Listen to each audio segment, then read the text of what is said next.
지난 대선에서 이재명 대표가 뭐라고 말씀을 하셨냐면은 성남FC 후원금 소득은 모두 성남 시민에게 돌아가는 것으로 문제가 될 게 없다 이렇게 얘기를 했어요. 그런데 성남FC는 지금 적자 상태입니다. 그 말이 거짓이었다라는 걸 제가 말씀드리고,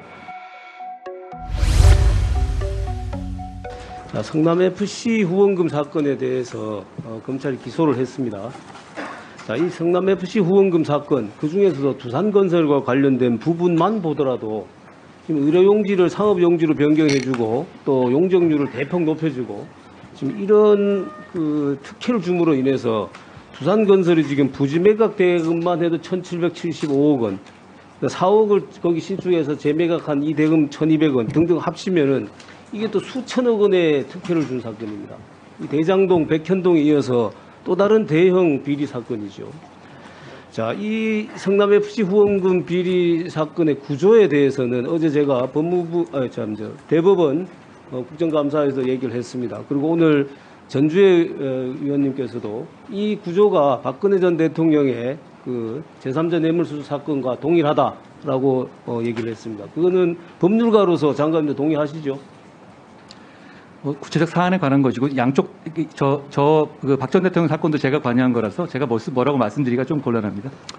그렇습니다. 그러면 자, 지난 대선에서 이재명 대표가 뭐라고 말씀을 하셨냐면은 성남FC 후원금 소득은 모두 성남 시민에게 돌아가는 것으로 문제가 될 게 없다 이렇게 얘기를 했어요. 그런데 성남FC는 지금 적자 상태입니다. 그래서 이 후원금을 아무리 많이 받더라도 지금도 적자 상태이고, 그래서 시민들한테 돌아갈 게 없어요. 그 말이 거짓이었다라는 걸 제가 말씀드리고, 만약에 있다라면은 들어가야 될 세금이 혈세가 줄어드는 것일 수는 있겠죠.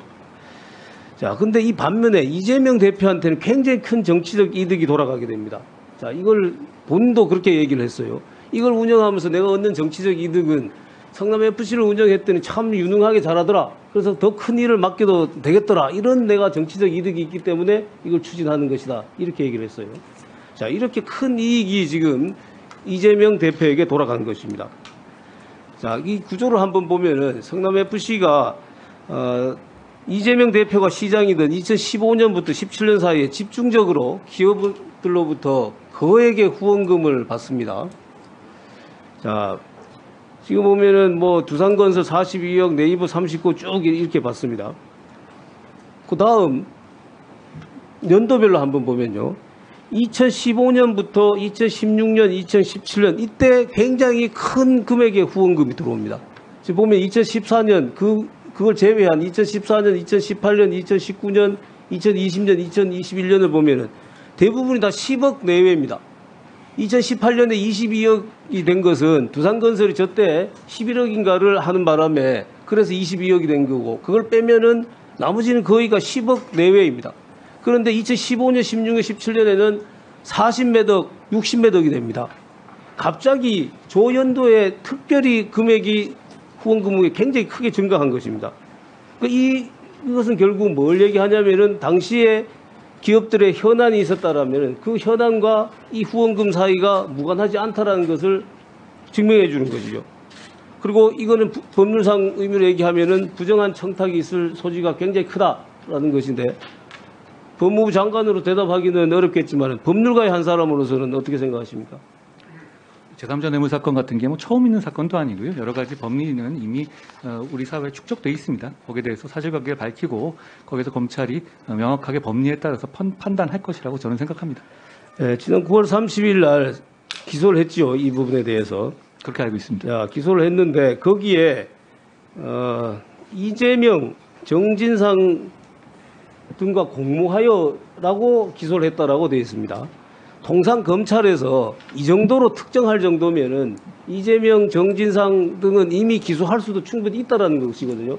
그게 불명확할 때는 제 경험도 그렇고 검찰 관례상 성명불상자와 공모하여 이런 정도로 씁니다. 그런데 이재명, 정진상과 공모하여라고 쓸 정도라면은 이미 이재명, 정진상을 조사하지 않더라도 이건 충분히 공범관계가 성립한다라는 판단으로 보이거든요. 장관은 어떻습니까? 그렇게 보이지 않습니까? 검사의 경험으로. 제가 사안에 대해서 말씀드린 것은 어렵지만 검찰에서 신중히 판단해서 했을 거라고 생각합니다. 자, 저는 그렇기 때문에 이 사건에서 충분히 정진상과 이재명 대표를 기소할 수 있었다고 생각을 합니다. 그런데 왜 기소를 안 했습니까? 자, 혹시 장관 이 성남시청으로부터 이재명 대표와 정진상 대표를 기소하지 않는 이유에 대해서 보고받은 적 있습니까? 제가 그런 구체적인 보고를 받지는 않았습니다. 자, 그러면은 사건 기술상 이거 하나 물어봅시다. 이 사건에 대해서 분리 결정을 한 사실이 있는지 없는지에 대해서 보고받은 적 있습니까? 수사가 계속 진행 중이기 때문에 분리 결정을 별도로 절차를 나누지 않더라도 순차 기소는 할 수 있는 상황이기 때문에 아니, 같은 사건으로 이재명, 정진상 지금 기소된 두 사람과 한 사건이었다라면은 그러면은 분리 결정을 해야죠. 그 두 사람을 기소하지 않으려면 그렇게 된 것인지 아니면 아예 별개의 사건이었는지 그걸 물어보는 것입니다. 제가 사건 번호를 어떻게 나눴는지까지는 정확하게 파악이 안 되고 자, 있습니다. 그건 나중에 한번 파악해서 뭐 개별적으로 알려주시든지 공개적으로 알려주시든지 알려주시기 바랍니다. 자, 저는 제 경험상으로는 이 부분이 왜 기소가 되지 않았을까라고 생각을 해보면 저는 이렇게 생각을 합니다. 자, 이 두산건설 부분에 대해서는 수사가 완료됐습니다. 그런데 여기 똑같이 문제되는 것이 네이버도 있고 지금 현대백화점도 있고 또 뭐 지금 차병원도 있고 여러 사건이 있어요. 이 사건들에 대한 수사가 완료가 안 됐기 때문에 그리고 그 사건들에는 정진상, 이재명 대표는 아마 다 같이 관여가 되어 있을 겁니다. 그래서 그런 부분에 대해서 전체적으로 수사를 하고 난 이후에 일괄적으로 기소를 하거나 불기소를 하기 위해서 그런 거 아닌가라고 생각하는데 동의하십니까? 대답하기 어려우신가요? 예, 대답하기 어렵습니다. 자, 이 사건에서 제가 반드시 검찰이 밝혀줘야 될 부분이 있다고 생각을 합니다. 이게 뭐냐면은 160억 원 이 자금의 흐름입니다. 이 자금 흐름 중에서 이런 얘기가 있습니다. 이재명 대표나 정진상 실장의 측근으로 분류되는 성남FC 구단 직원들을 상대로 해서 상여금을 지급했다는 말이 나옵니다. 그리고 이 상여금이 현금으로 인출됐다라는 보도까지 있었어요. 그럼 이 상여금들이 어떻게 쓰여졌는지, 이 자금들이 어떻게 흘러갔는지 여기에 대해서 검찰은 충분히 조사를 해야 된다고. 다른 부분에 대해서는 이따 보충. 검찰이 공정하게 수사할 거라고 생각합니다.